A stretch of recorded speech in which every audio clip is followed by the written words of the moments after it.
Forum, proudly brought to you by these sponsors.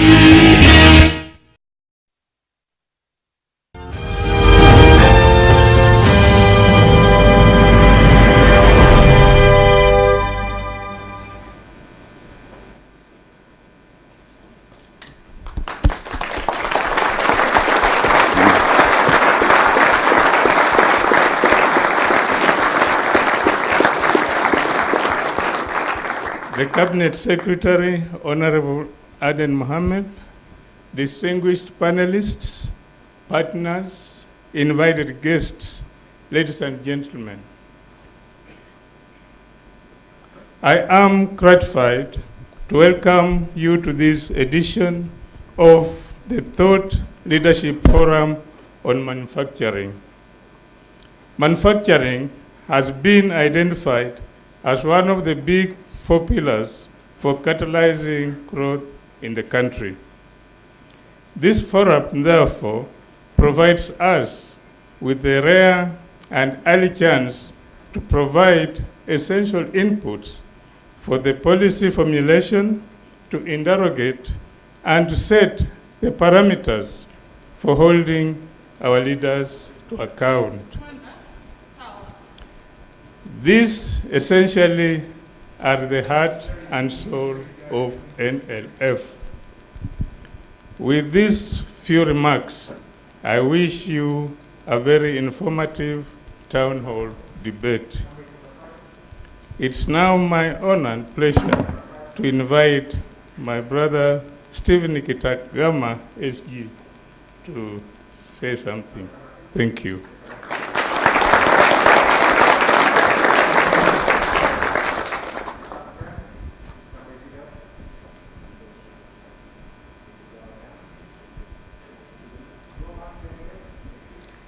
Professor Henry Mutoro, the Deputy Vice Chancellor Academic Affairs, University of Nairobi.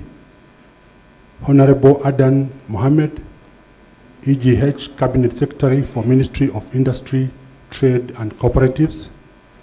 Honorable Simon Chelugoi, Cabinet Secretary for Ministry of Water and Sanitation. Dr. Wilfred Kiboro, Chairman, Nation Media Group. Panelists, Phyllis Wakiaga, CEO, Kenya Association of Manufacturers. Ahmed Randi, GM, Coca-Cola East and Central Africa. Professor Bitange Ndemo, University of Nairobi. Rakesh Rao, CEO, Crown Paints. Wanjiro Waidaka, CEO, Fun Kids. Our sponsors, University of Nairobi, Kenya Association of Manufacturers, Kenya Electricity Transmission Company, KETRACO, Ministry of Energy, Crown Paints, Coca-Cola, Tata Chemicals, KCB Bank, Mabati Rolling, and Homeboys. Distinguished guests, ladies and gentlemen, good evening.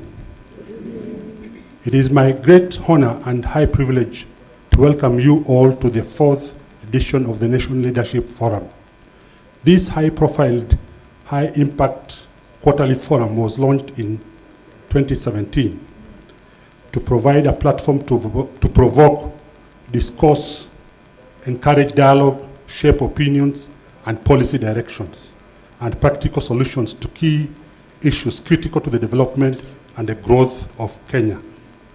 The event is accorded 360 degrees publicity across all NMG platforms, in print, broadcasting, and digital. Very few developed countries in the world can speak of their economic development and sustained growth without crediting it to the industrialization through the creation of a strong manufacturing base. It is for this reason that we have dedicated this edition to manufacturing, which is one of the 4 big agenda priorities for the government. Manufacturing sector contributes only 8% of the country's GDP against a target of 15%. Therefore, it is important that we discuss the challenges faced in this sector and come up with solutions that will help us achieve the newly industrialized country status in the year 2030. The forum will address a number of issues. First is the industry's competitiveness, how to bring down the cost of infrastructure and energy and support SMEs and manufacturing incubation, market access, combating illicit trade such as anti-counterfeit efforts and use of trade blocks for market expansion. 3, sustainability, green manufacturing initiatives and environmental conservation. On behalf of the Nation Media Group, I wish to thank all the diverse stakeholders, the government, captains of industry, diplomatic community, industry expert, development partners, academia, the affected persons, corporates and viewers at home for taking time to participate in this forum and share their knowledge with us today. I'm confident that we'll all benefit from the discussion. Thank you and God bless you.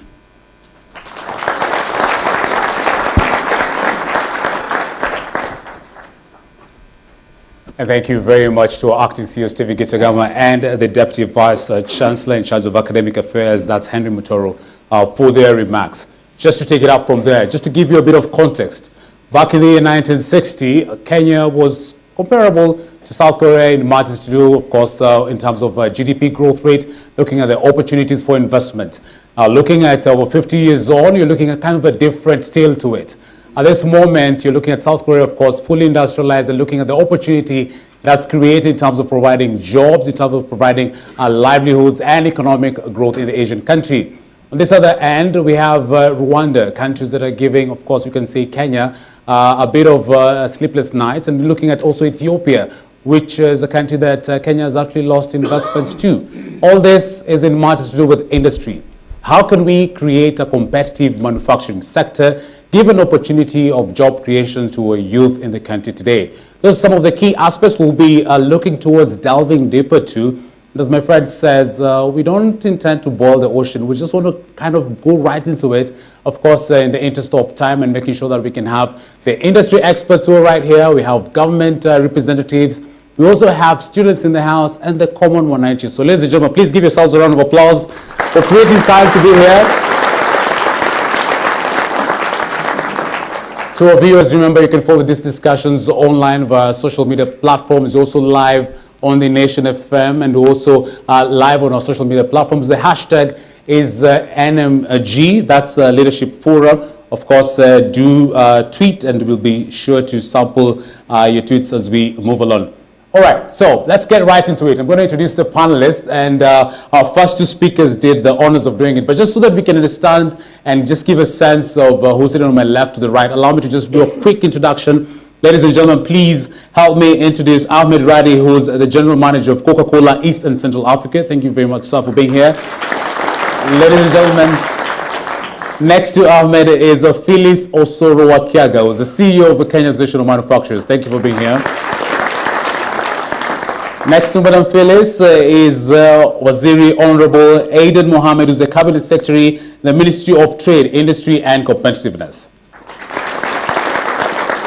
Next to Waziri, ladies and gentlemen, help me welcome and introduce Rakesh Rao, who's the CEO of Crown Trades Kenya. Thank you very much. After Rakesh, allow me to introduce and welcome Wanjiru Waweru Waithaka, of course, as the former First Lady will call her Shiro, who's the CEO of Fun Kids Africa. Thank you for being here. Last but not least, I should say our hosts for today, of course, that's Professor Bitange Nemo, who's the Associate Professor of Entrepreneurship right here at the University of Nairobi. Let's just move straight to Waziri. First of all, congratulations on being reappointed back to your docket. Maybe he deserves a clap at this point in time. So, did it come as a surprise? You're looking at a cost manufacturing spurt out in Vision 2030.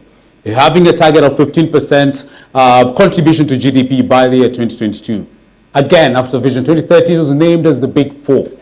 What did it first of all come as a surprise, and in your docket, how are you seeing this sector scaling up and in achieving this target by 2022? Well, thank you very much. And one of the things I observed this evening, by the way, is how hard it is to do a live show. So the manufacturers should be very proud of what they produce. We think it's very easy to be doing a live show. But anyway, first of all, I'm really delighted to be here, and my being here today plays, two roles. One is I'm really keen to hear from Kenyans, both in the audience as well as outside, just to understand what is on their mind on matters manufacturing and industry, to understand some of the issues that might be on our blind spot. But in terms of the sector contribution today, manufacturing does just over $7 billion US. It has been growing, except that the other sectors like services and others have been growing much faster. That is something that we should be proud of. Manufacturing is important for a whole raft of reasons, whether it's job creation, whether it is, contribution along the value chain. There are a lot of things. Many people see a company making beer, just doing beer, but down the chain, there are millions of other people who are benefiting from that. So the fact that it has been put at the top of the nation's agenda says a lot about what it can do if we get all the necessary ingredients right. So I think it's important that we have it right at the top.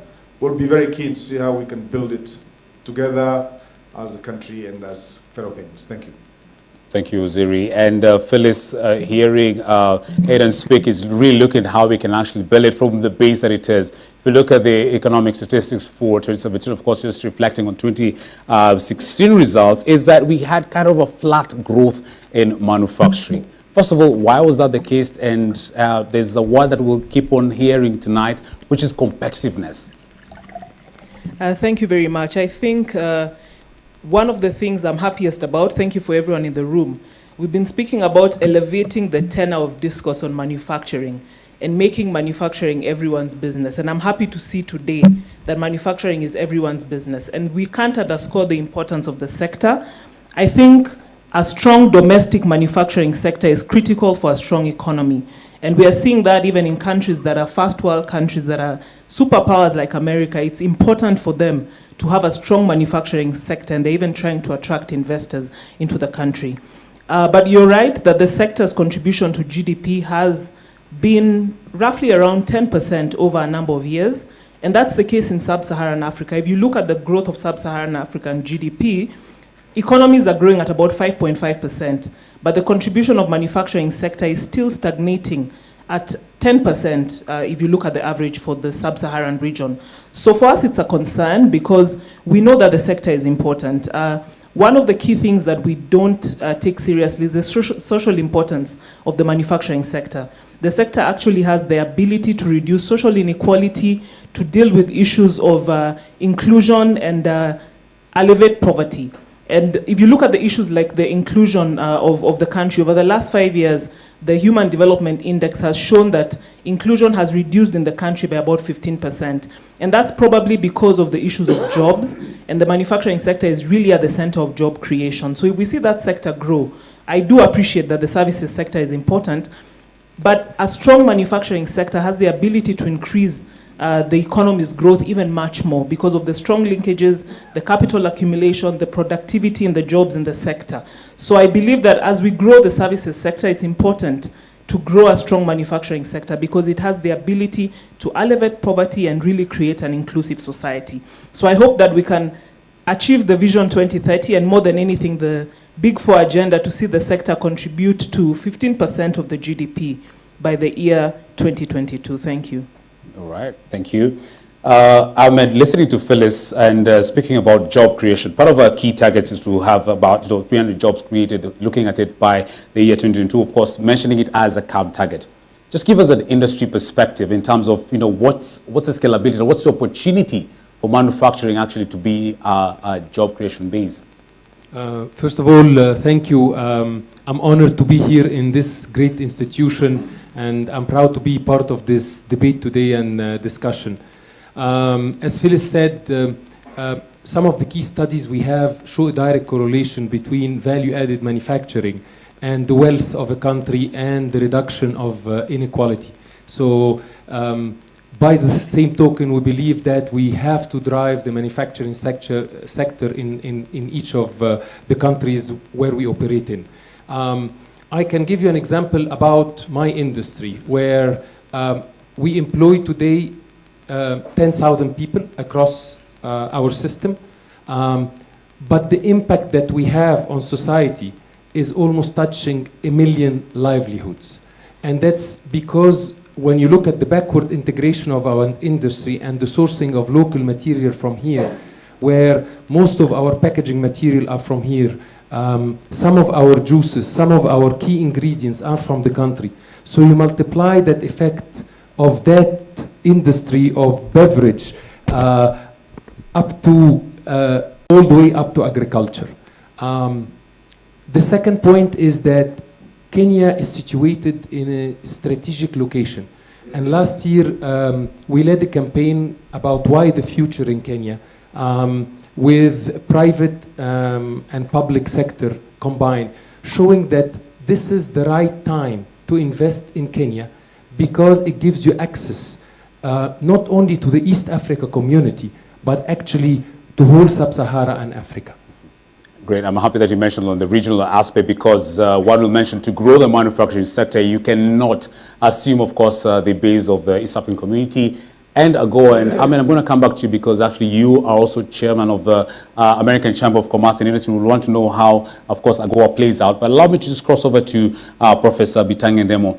This issues of jobs, and we were right on this stage even just the other day during the Nairobi Innovation Forum, just looking at the ideas, the opportunities that students who are also represented in the room can actually contribute to this sector. But again, the question has been, are we kind of creating the right skill set to actually assist this sector to grow?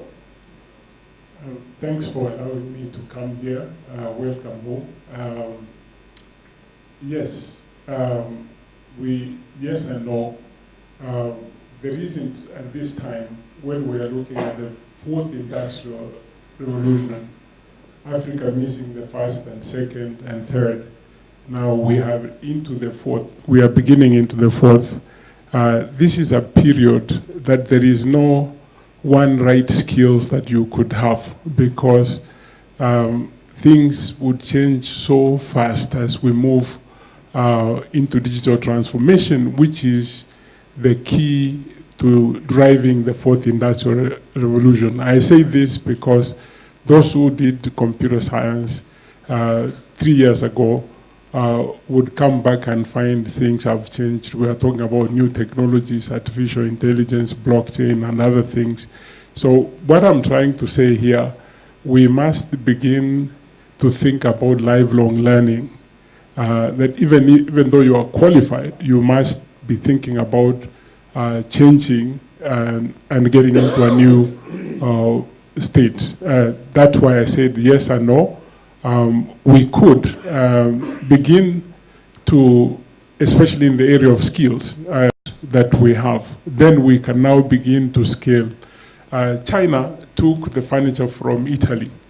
We must take this from China to Africa, because China is moving up the ladder. Mm-hmm. So I say we must begin to leverage on the new skills, making sure that the fourth industrial revolution requires that we all understand this thing called digital transformation. Thank you, Prof. Shiro, yes, indeed, you're in the furniture space.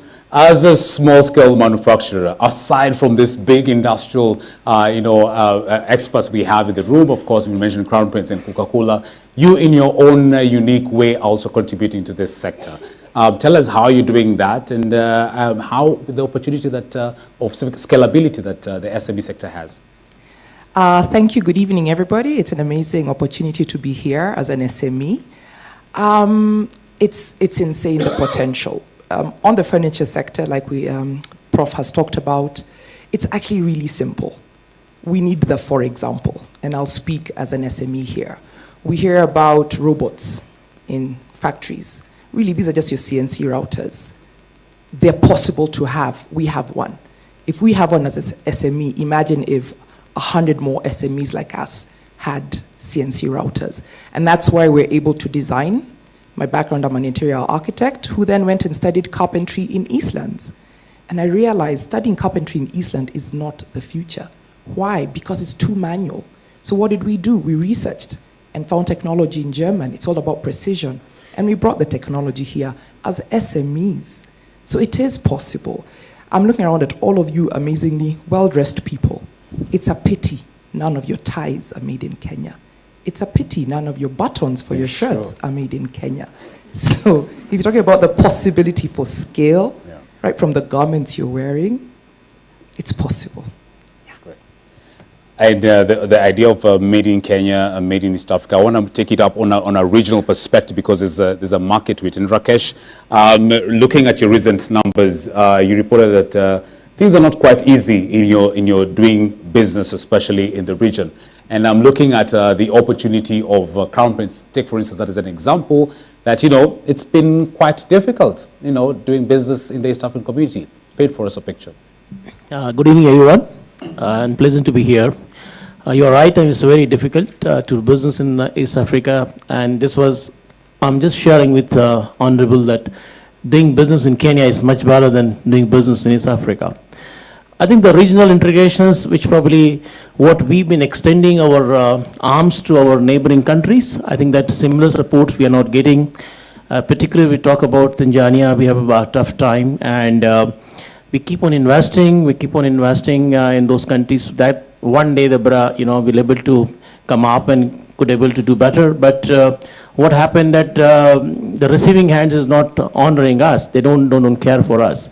And the reason that the governance of this country is so poor that it's very difficult for us to do our numbers there. So we believe in hopes. We think that things will get better and better, and those hopes are keeping us alive on those markets. And we are committed that we will fight against all problems and will win the market.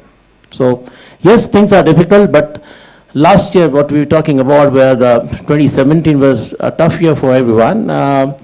We're still able to go on by 7% because of regional integration. So I mean, it's a both. Sometimes difficult, but also looking to our market shares where we have more than 60% market share. We need to look for more market shares in regional markets.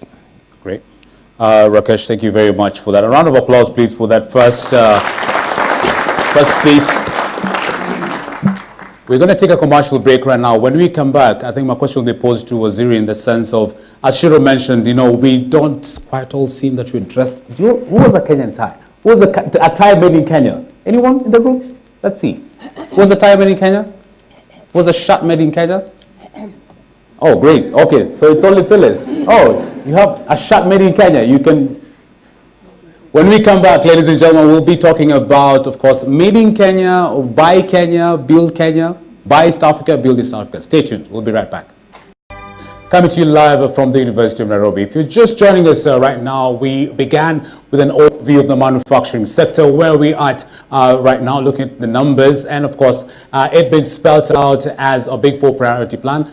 By the actual mention, actually, among industry players, to them, they actually feel manufacturing is number one amongst the four. Well, we wait to see how that is all about.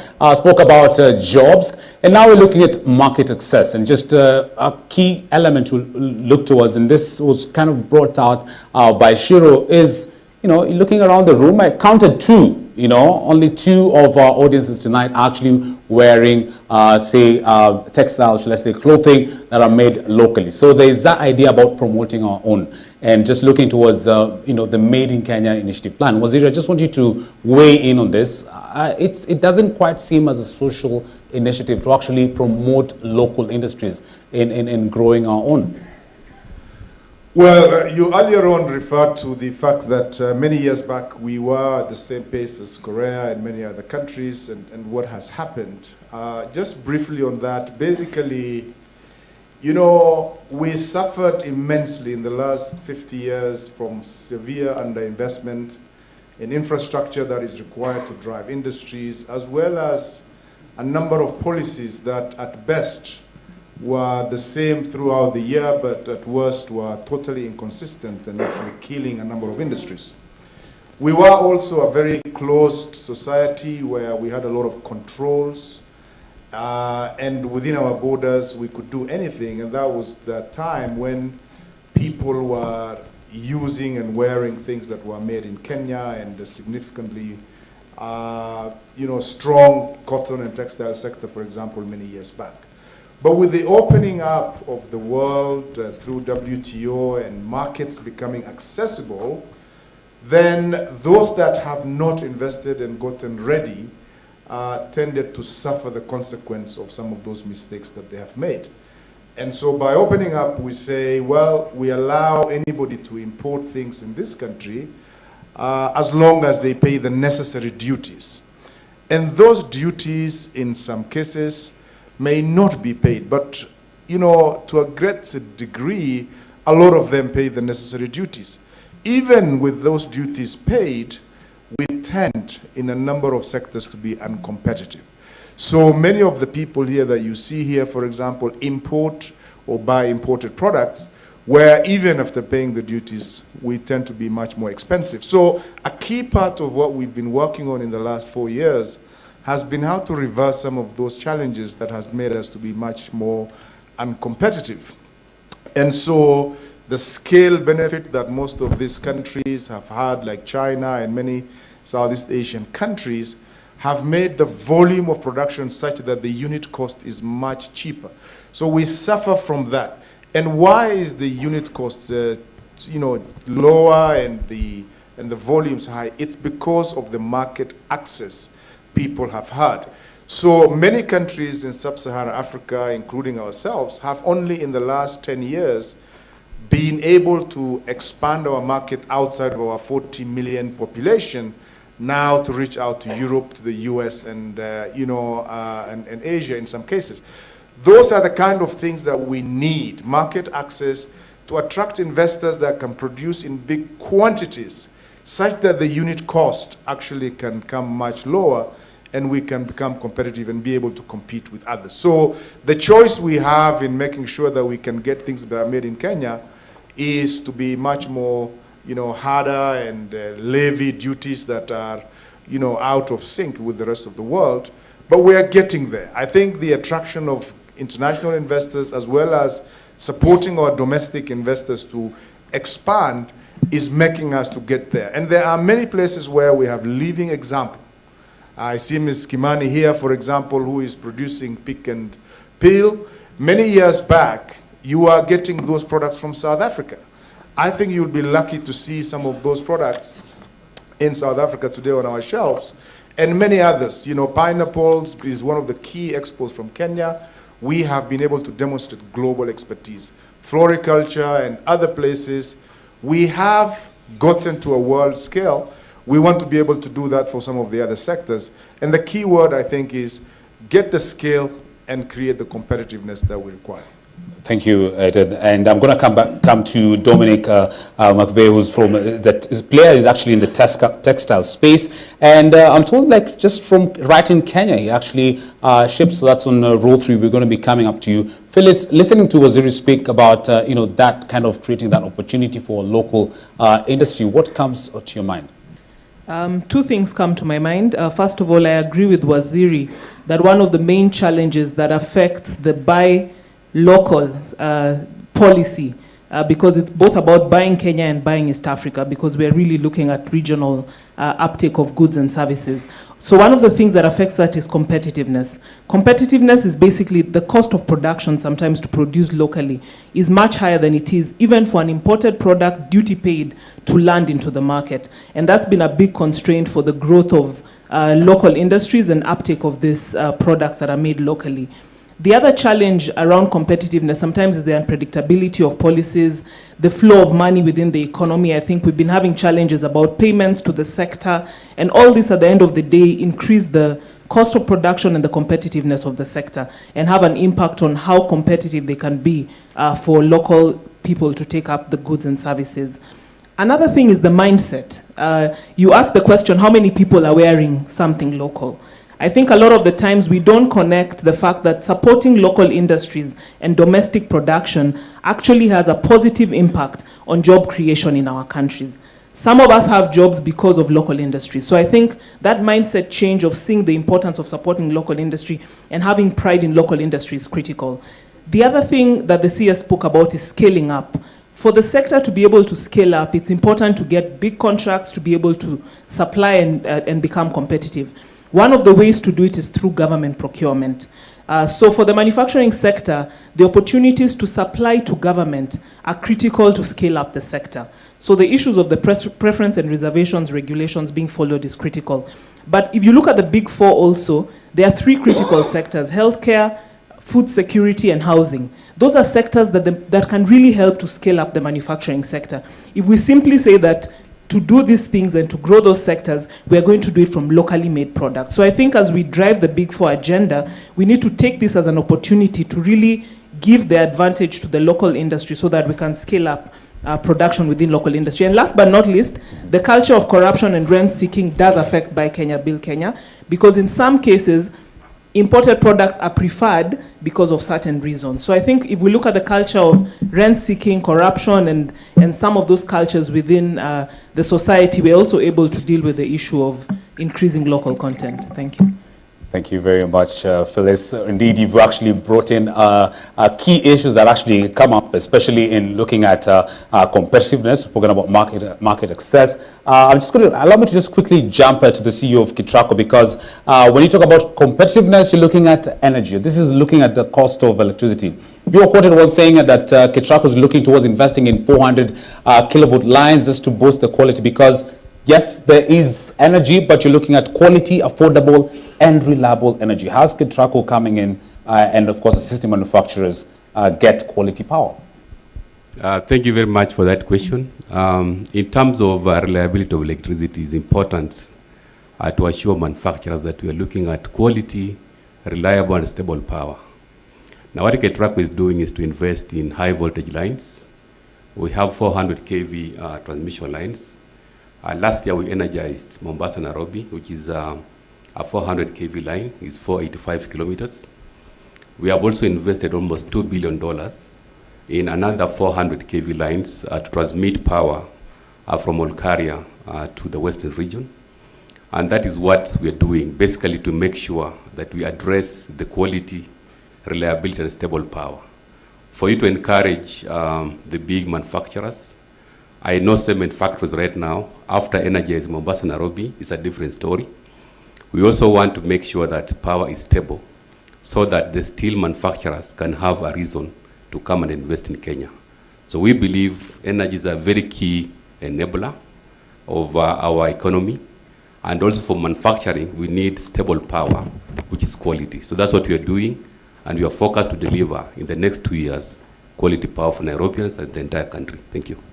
Thank you very much. Rakesh, listening to, of course, our CEO speaking regarding power distribution, the quality of it, this 50% cut in time of use tariff, of course, just giving you a waiver in terms of your bill at the end of the month. How is it panning out at Crown Prince, and especially, of course, you're representing the manufacturers who are actually applying this? Is this felt on the ground? I think power, we are not consuming a lot of powers, and we have our own generators most of the time to use our systems. So since we are not very intense, power intense, industry, so far I think I can say that we never have much problems compared to other countries. And if you say Uganda, Tanzania, you spend a lot of money on generator and running the machines and operating machines, but luckily, Kenya has been doing great. I think I work for power sectors in India, and I can say that Kenya did well in managing the systems, and maybe the cost is the issue that everyone cry about. But so far, the distribution systems and management of Kenya Power, I think I appreciate. Great, and I would really want to make sure we get full industry perspective. So had it from you, Rakesh, and I also want to hear also from the Mabati Rolling Mills, representing the CEO. We have Aushik Shah. Aushik, how is it for you when you're looking at the cost of power, cost of energy, and this whole aspect about being competitive? Rakesh is right here on row 3. We could just maybe get the mic to you. Just give you a perspective. What we have so far is that we had this cost moved from 18 US cents to 14 US cents. Are you feeling it on the ground? The power cost is still too high, If you compare yourself with any other international manufacturer of repute, our power cost is too high.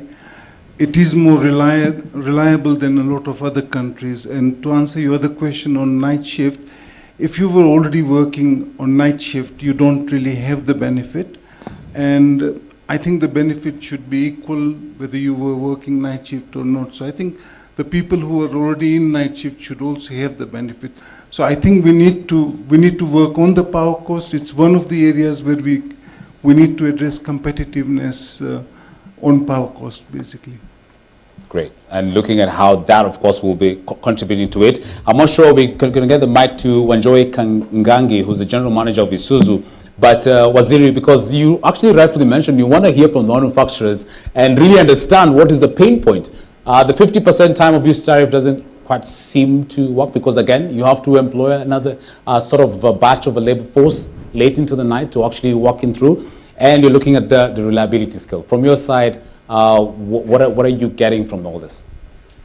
Well, I think there are some infrastructure costs like power, which, as I mentioned earlier on, are things we have not done very well in terms of investments over a long period of time. It's only in the last 4 or 5 years that the government has really put a very strong foot forward in encouraging private sector investors to increase the supply and hopefully to get the price down as well.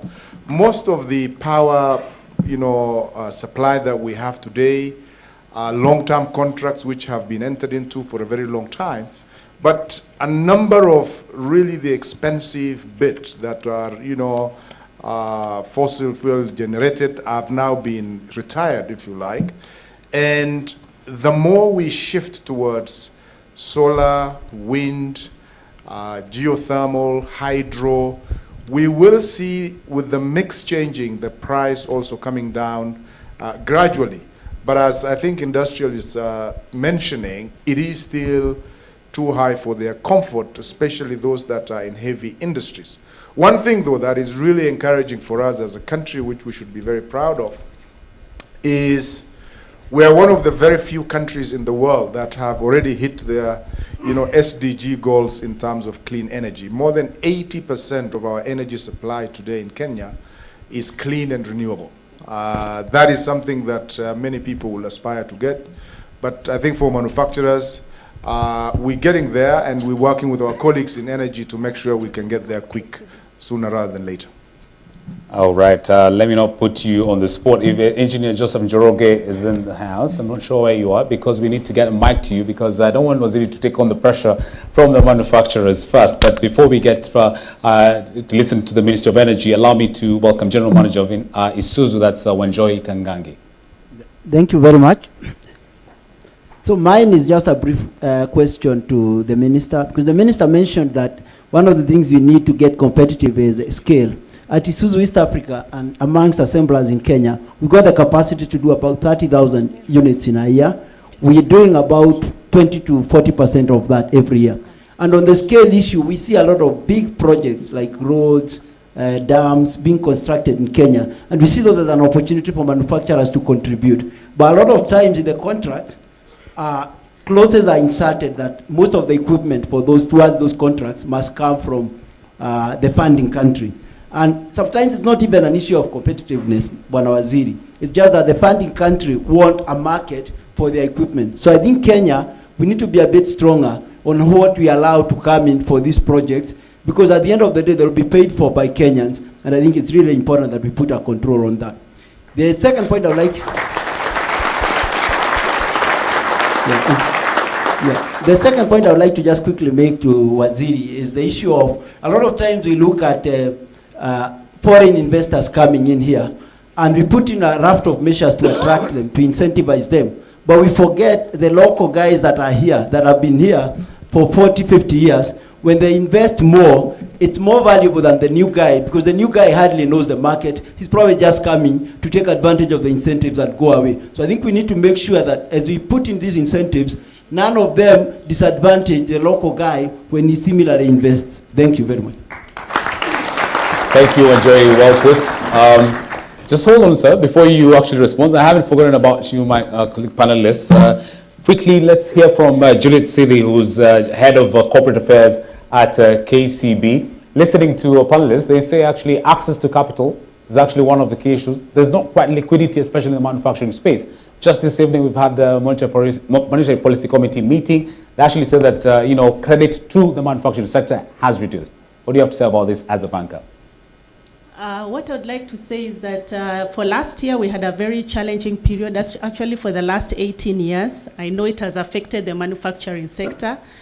But again, we are looking at it going forward because we know that in terms of lending for the manufacturing sector over the years, the bank has been contributing about 15% of our loan portfolio towards the manufacturing sector because of the importance that it has into the economy. So as we look forward into the year, we are hoping also with the review of the rate cap and all the other factors, then we should be able to start lending more towards that sector. All right, great. I'd want Shiro to respond to the question on access to capital. Waziri, if you could just quickly respond to the question by Wanjohi on looking towards the policy environment in Kenya. First of all, it is true that when some projects are funded by donors or through external loans, part of the conditions are sometimes less than satisfactory to what we would expect. Whether you are talking about the healthcare sector, where pharmaceuticals are manufactured, or vehicles that you talk about, those are issues that we are aware of and are working very closely with our colleagues in Treasury to actually deal with. So another example is some of these donor projects also don't pay VAT, for example, when the locals companies do pay VAT. And then you end up getting products coming into a country in a much bigger quantity than they actually were to be for even the projects, in which case it undermines some of our local competitors. So the point is well noted, is something that is on the radar to be dealt with, by different stakeholders in government. But sometimes when you are asking for a loan, you can't guarantee you will win every time. The issue of the incentives for foreign investors, there is no incentives that is unique for foreign investors. Incentives that we have in this country are for investors, whether you are domestic or indeed foreign. It is true, we tend to hear, maybe talk a lot about foreign investors. That is a way in which we are trying to attract capital into a country. Domestic capital is there, it's needed, you're doing extremely well, and I'm very happy to see, industrialists like Vimal, Madam Kimani that I talked about, and so many others who are here. It is not in any way to say you are a foreigner, you qualify for this and the local doesn't. So that is something I just want us to be clear about. Thank you. Thank you, Aaron.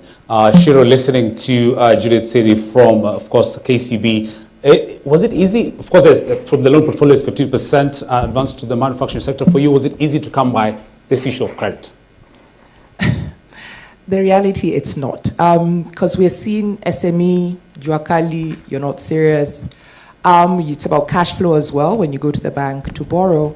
And it's very difficult to explain to them on every given day you didn't have power and you have to use diesel. Every morning I wake up to SMS, Mama, Madam, hakuna stima tena.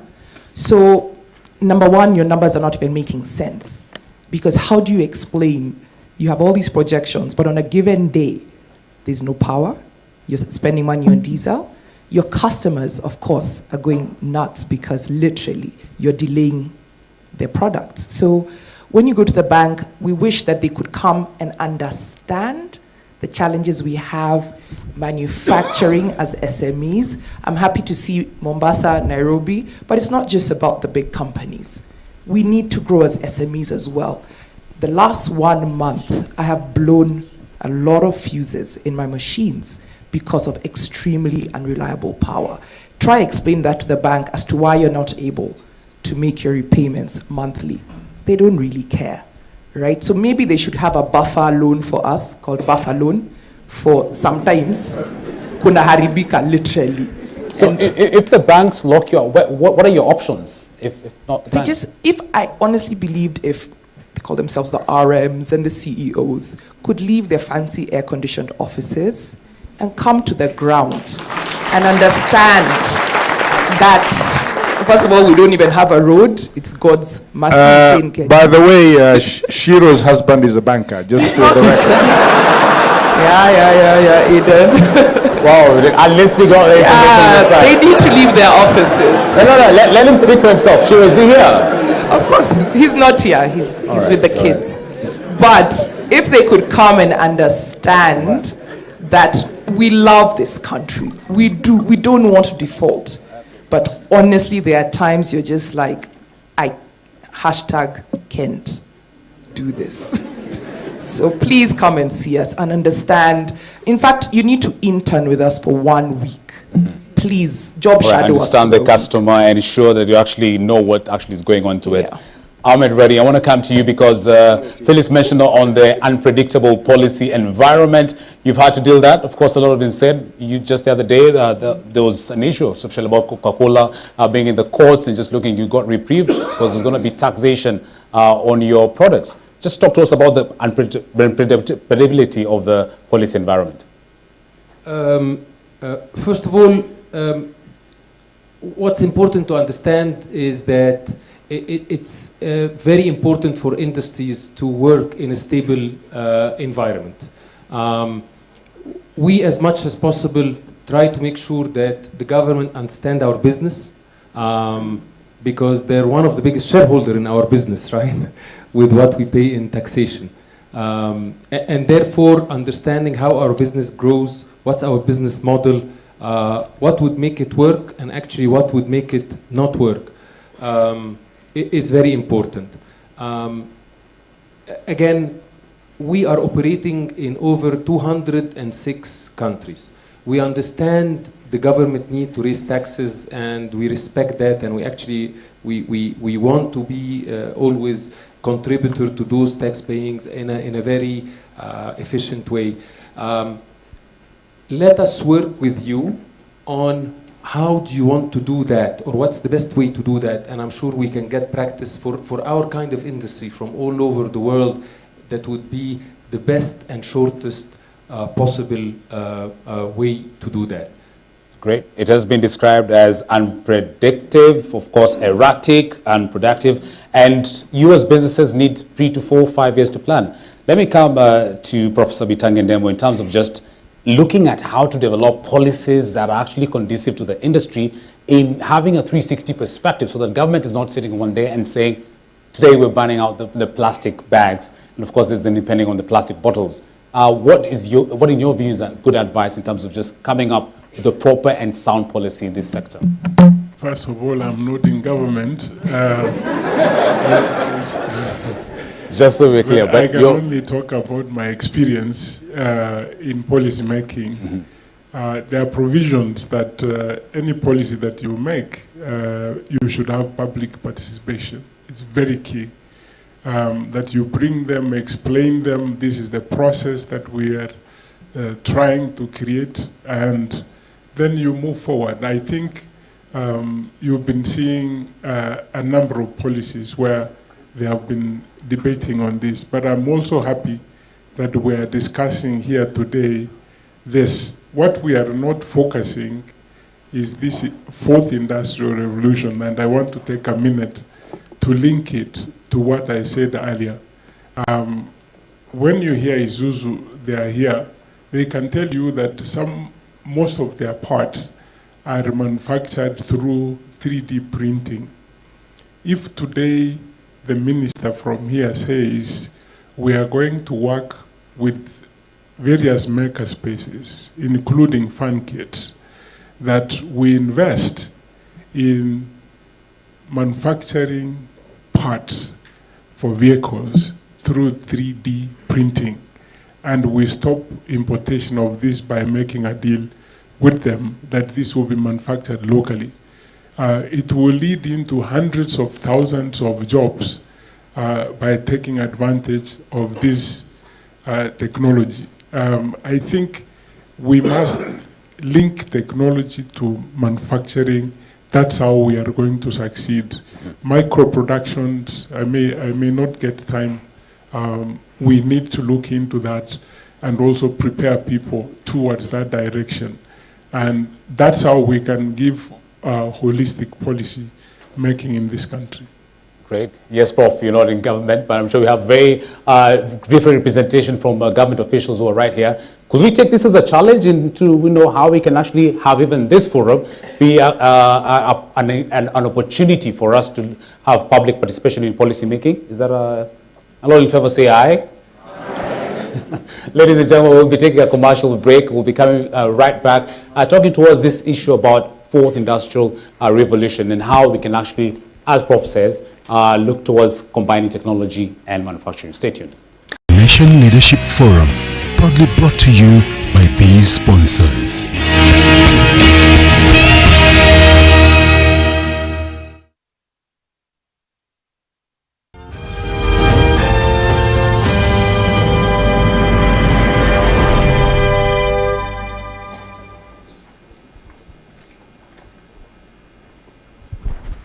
Greetings and welcome back to the Nation Leadership Forum. My name is Laban Cliff. The discussion continues. And now, I want to hear from an industrialist. His name is all too familiar in this space, Vimal Shah. Over to you. What are the teething problems in manufacturing? Thank you. I think when we look at manufacturing, is exactly what CS Eden said. The value addition and the whole value chain would be massive. I think Kenya stands to benefit a lot with this thrust in manufacturing. We've got the full value chain. If you take agri-processing from end to end, rather than export raw materials, as leather or even coffee as coffee or tea as tea, we should be exporting it as finished products. And there's so much more possibility because the number of jobs we can create is massive. Why can't we be producing for the world? Why are we only producing for Kenya? Why can't we be producing for... I don't know how many of you know, if you buy Calvin Klein, you know Calvin Klein? You're buying Speedo, those sports. My friend next to me makes them here in Kenya and exports them, made in Kenya. Right? So you're buying Calvin Klein. I'm just saying there's a lot that we don't know that is possible here. We can actually be producing all the shoes that everybody's wearing here, world-class Italian shoes in Kenya. Why not? We've got the leather for it. We're exporting all our leather just for that. So the potential is massive. And I think now it's time for us to be playing business unusual. And this is something that where the minister needs to really come out and say, we're going to change the dynamics of how things happen, not the way we've been doing it in the past. Unless we do that, we're just going to be in the same old rut. And I think, first and foremost, the Big Four, amazing. The announcement, amazing. And I think that's the big thrust from the president coming down. I think the ministries need to remove this silo mentality of working as silos in each ministry. I think we need to make it a mission approach to say the Big Four manufacturing, let's go. Whether it's Ministry of Environment, whether it's Ministry of Water, everybody put together and say the mission is improve manufacturing output. And really manufacturing value added here is amazing. Kenya has a really good human capital. We've got labor, the ability is far better. The access to capital, I think that's going to be sorted out soon. Today we saw the interest rates also coming down by 0.5%. I think banks need to really own up and open up. But apart from that, I think there's nothing stopping us from really making this big thrust to Big Four. It is achievable. I think it's going to be changing all the rules and really rewrite all the rules and laws. Because I think a lot of impediments. On drinks, you got excise duty. What for? Excise duty was supposed to be a sin tax, for alcohol or for cigarettes. Why are you putting that on all water? So I think there's a lot more that can be changed. We can do it, and I think Kenyans have it. I think the minister needs to be far more bolder in terms of getting this thrust, but then you'd probably need all the other CSs with you in a mission team. Thank you very much, Vimal. Mr. Simon Chalgo is the Cabinet Secretary in charge of water and sanitation. Amidst all the discussion on manufacturing, there comes the issue of sustainability and how do we actually do good business? From where you sit and just looking towards what is your call to manufacturers, especially in just ensuring they can actually even have an impact on the environment? Thank you very much. As the Ministry of Water, we see ourselves as facilitators or enablers of the manufacturing industry. And since this pronouncement by the President and having set ourselves the Big Four objectives, We are rallying all our resources towards supporting the manufacturing. For example, in Nairobi, we know these manufacturers cannot succeed without water. So we have now coming up with a number of dams, storing water, transforming our institutions, National Water Corporation to National Water Storage and Harvesting Authority. And what we are going to do, I know the government has been strained with resources, but we are being innovative by coming up with other alternative financing arrangements, because these water structures are very expensive, and sometimes it takes a lot of time. And I know this country has mapped itself. They have identified manufacturing centers from Mombasa, Nairobi, Athi River, Thika, and even Naivasha. And for us now, for example, Naivasha, we are now carrying out designs for new water supply structures in River Malewa and also in Kichabe, in Kiambu and Murang'a. We are about to start construction of the biggest dams in Kenya. That is Maragua, Gatei, Karimenu, and even collector tunnel. This will increase water supply in the eastern sides of the Kariobangi light industries, the Athi River industries. And for this, we believe that we are going to play a big role in supporting our big four, particularly the manufacturing sector. Thank you, sir. Thank you very much, Mr. Simon Chagoy, who's the Cabinet Secretary in charge of water and sanitation. I want to move on now to the students. I'm told lined up to ask a question to a panel is Njeru and Stephen Bogo, first of all, who's a businessman. Mr. Stephen Bogo, let's hear from him. And your question to the panel, please.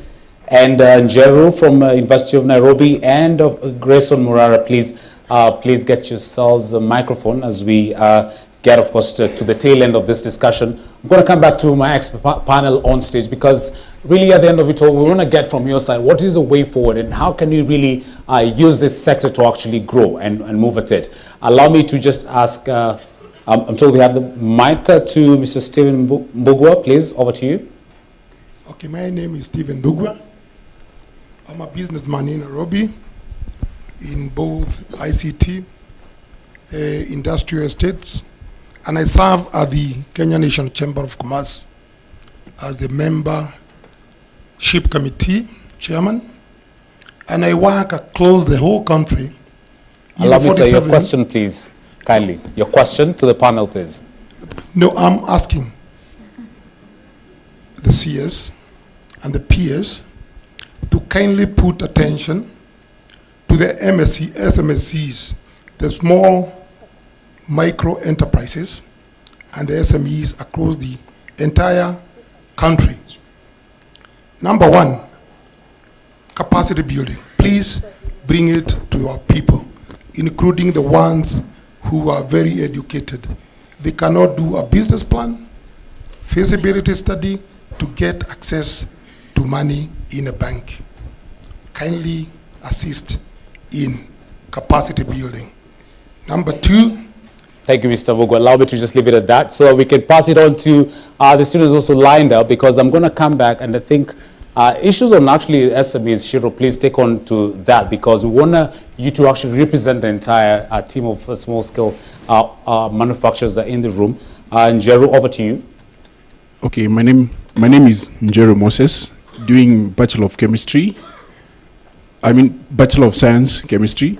My first question is regarding quality production of services and quality delivery of, quality delivery of product. There's this thing, it's called IOS, International Organization of System. It's a requirement whereby if you finish your course, you're supposed to have, it's only offered in human resource development. When you go there, the charges per course, even you're doing just a mere certificate, it's very expensive. So my question is, what have you done to, for example, in the university, we don't have that course. You can only do it online. So if we go to the industry, we absorbed, we don't have that international requirement, and we are gauging ourselves with international. Thank you, thank you. I think your prof is looking at you keenly. I hope you don't attend class there. So Professor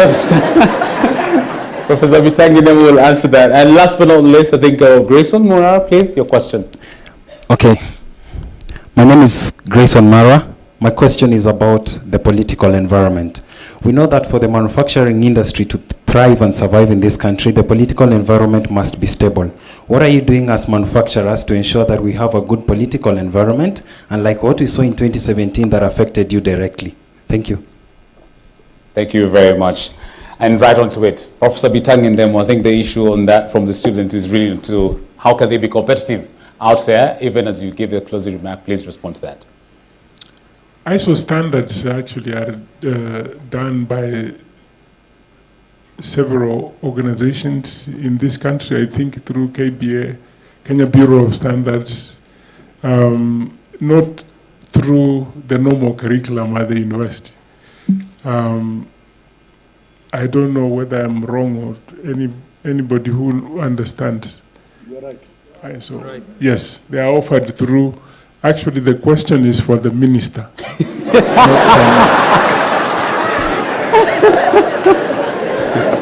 All right, and not to put too much pressure to the minister. I don't know if Madam Betty Minor, I don't know if you want to respond to that, but we can have to Chiro, over to you, the SMEs. Of course, that question, especially to the businessman there, has been, how do you support us as SMEs as you give your closing remarks? I really just want each of you to imagine from when you wake up in the morning, everything you touch that is man-made, from your toothbrush to the toilet you sit on, to the tap you turn to open, where is it made? If each of us ask ourselves that question every single day, to the chair you sit on in your office, dear government, to the car you drive, to the phone you're using, who made it? Why aren't you enabling us? I mean, we don't know how, but teach us how, equip us. We can learn. So please allow the SME sector to grow. Give us reliable power. It's okay, we can work in the mud for now. But the opportunities are huge. We know we're building affordable housing. Who's going to make the doors and the windows? Honestly, we actually need this stuff built here, and it can be done by Kenyans and by SMEs. And please, government, stop calling us Juakali. We are SMEs, we are cottage industries, and we are going to change this country. Buy local, bid local. Rakesh, over to you for a closing remark. If it's just, what is your call to government? Really, how can this sector scale up? I think what we talk about, I think I was just doing my calculation that we talk about 1 million job, creating 1 million jobs in this country. Forget about efficiencies and all. If, like, for example, we're talking about finance issues and other issue which we generally face around high cost of operations and some other bureaucratic issues, like, for example, port or IDF and cost is more than 12 to 14%. If you go to any other country, it's going to be 2 to 3%. So we have so many other things which is happening, but in spite of all, let's talk about how to grow.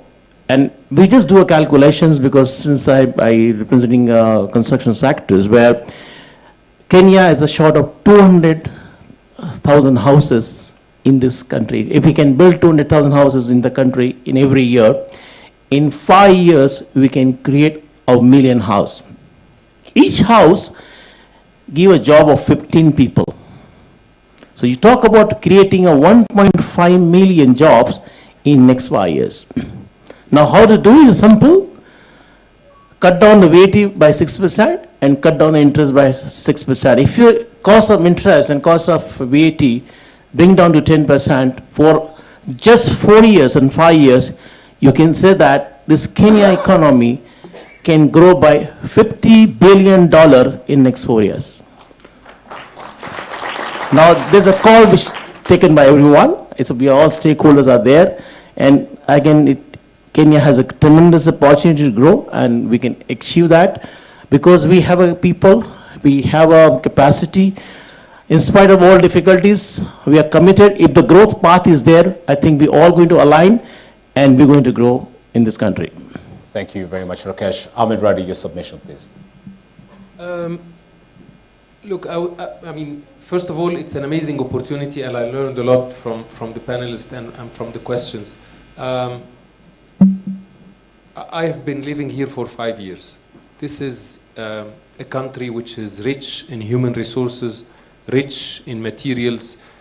We have to prioritize and select which of those materials we can convert through industry into a finished product. And we have to make sure that the laws are there to open the entire East Africa market so that Kenya can become the hub. Because a lot of those industries that we spoke about, Shiro, you spoke about them, they need a market. And maybe at the beginning, the Kenyan market, because also we said they have to be born big at scale so that they're competitive globally. So we have to make sure that the market is open. I know there are a lot of laws that enable that, but not a lot of them are in effect. I think we need more help to make sure that they're in effect. We have to focus on what we have: tea, coffee, fruits. What else can be made locally here, right? Printing spare parts. I mean, this can be amazing if we become the suppliers for the entire region out of Kenya. I believe, from what I've seen for the last 5 years, we have a very skilled workforce. And I'll tell you why I believe they're skilled. Skills become obsolete very quickly, but the Kenyan mentality has the ability to learn continuously, and that's the most important skill. Thank you very much. Thank you, Ahmed. Felix, I stand because you represent everyone in the audience. What, in your view, will be the way forward? I think we've had a good conversation. One of the key things we need to do is to formalize the informal sector. We have 5.8 million businesses operating in the informal sector, meaning they're operating outside government taxation, regulation, and protection. And in the process, what happens is that the formal businesses are constantly being burdened with additional taxation. So as the budget speech is coming up, we are all anxiously waiting to see what additional area will be hit when we have only 2.5 million taxpayers. So I think we need to really look at formalizing the informal sector, reducing the burden of regulation on manufacturers, and just making it easy and good to do business. We must embrace Industry 4.0. That's an opportunity we can't run away from, and really take advantage of the economies of scale, the innovation, and the impact it would have in industry, because that's critical. So for me, closing remarks, we need a step change if we're going to change the manufacturing sector, and we must do things differently this time around. Great. Doing things differently. Aidan, you have a representation who are right here, and you have your people after in government. Can we take this and have a policy directive from yourself in government, and maybe perhaps come back and say, courtesy of the Nation Leadership Forum, we had 1, 2, 3. Well, when I was in the private sector, I used to speak like these people.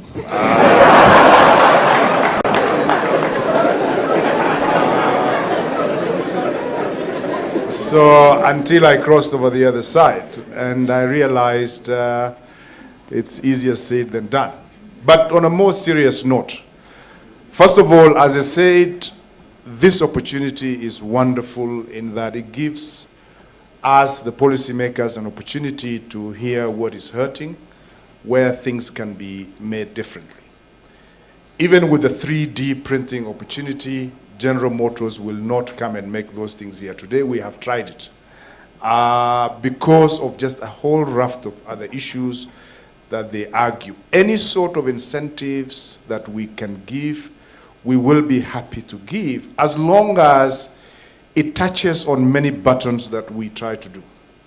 In government, what I realized is, you know, unlike the private sector where you look at shareholder returns and a lot of other things, there are issues of sustainability, issues of inclusive growth that you want to see, issues of, you know, on the environment and what needs to happen. And that is why, for example, if you want to look for higher GDP, you look for the large companies and you invest in them, and policies should be supporting those companies. But if you want a much more inclusive growth that touches the lives of many people, then SMEs become extremely relevant. And it is not by accident that the government has probably a number of, financial related entities geared towards supporting small scale industries. Kenya Industrial Estate, Women Fund, Youth Fund, Uwezo Fund, Industrial Development Bank. We may have issues of actually managing those as smoothly as we would like them, but we are trying to see how we can consolidate that to make a difference in the lives of people. And there are people in this room who are beneficiaries of some of those policy directions that the government needs to do. I think we have, as I said, suffered immensely from long time of not doing things right. The 5 years we've crossed has been good enough for us to do some of the heavy building blocks. Where we are now is the time for, I think, a takeoff for us to actually achieve bigger price. We've got the US market, we've got the EU market. This coming week, the president is going to Kigali to be able to sign the Africa Continental Free Trade, where the whole of Africa is going to be one market. You can sell to Nigeria as you would to South Africa. We are growing outside of East Africa.